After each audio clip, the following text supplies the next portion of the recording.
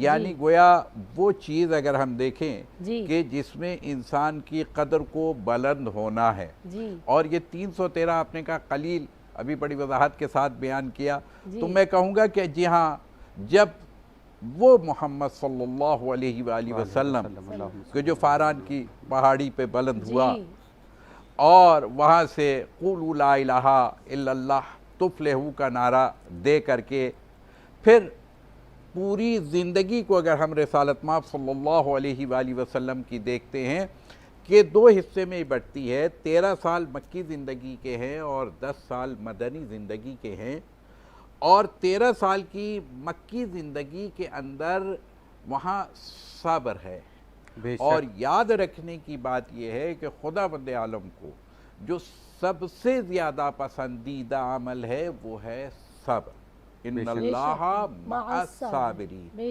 یہ میرے رسول کا صبر ہے اصل دعا، وہ جو ایک سینہ بھرتا جا رہا ہے، چونکہ جب ہم یہ دیکھتے ہیں کہ مکی زندگی کے اندر جس طریقے سے تکالیف دی گئی اہل مکہ نے مسلمانوں کو، اور ابتدائے اسلام میں جو اذیتیں اور جو مشقتیں مسلمانوں نے اٹھائیں اور جو اذیتیں کفار مکہ نے دی ہے، اگر اس کا اندازہ کیا جائے، لیکن میرا رسول پورا صرف کیا کر رہا ہے؟ دعا کر رہا ہے۔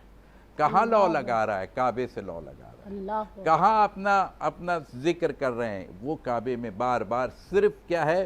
وہ دعا ہی ہے کہ جو پکار ہے خدا بند عالم کو، پروردگار، یہ جب حضرت بلال حبشی ہوں یا دیگر واقعات بہت سارے ملتے ہیں کہ جب وہ پتھر کے اوپر لٹا دیا جاتا ہے، اور مکے کی گرمی کا اندازہ کیجئے، اور اس کے اوپر لٹا کر کے انہیں مارا جاتا ہے، اور وہ ایک ہی آواز بلند کرتے ہیں، یہ ہے دعا جس کو میرے رسول پہنچا رہے ہیں اس رات، کہ یہ مسلمانوں نے بڑی تکلیف اٹھائی ہے پروردگار، بے شک یہ بڑی زحمت، اور یہ بڑا قلیل صاحب میرے پاس یہ میں جمع کر سکا ہوں 13 سال میں، بس اس سے زیادہ نہیں ہے۔ 10 سال میں اگر خود اسلام کی تاریخ کو دیکھا جائے تو 13 سال میں صرف جو تواریخ نے لکھا ہے وہ یہ لکھا ہے کہ 800 سے 1000 مسلمان تھے، اور یہ مکی زندگی کی بات کر رہا ہوں، اور مدنی زندگی کے 8 سال میں اگر ہم دیکھیں تو 6 سے 8000 مسلمانوں کی تعداد بنتی ہے، یعنی 8 ہجری تک فتح مکہ تک۔ آج یوم الفرقان کی بات ہم کر رہے ہیں، یہ یوم الفرقان یہ فتح مکہ کی نوید تھی، بے شک یہ آغاز فتح مکہ ہو رہا ہے، بنیاد رکھ دی گئی، یعنی بدر آغاز فتح مکہ ہے۔ آج مکے والے باہر آئے ہیں مدینے والوں پر، واہ، لیکن مدینے سے پھر میرا رسول نکلا اور تقریباً 150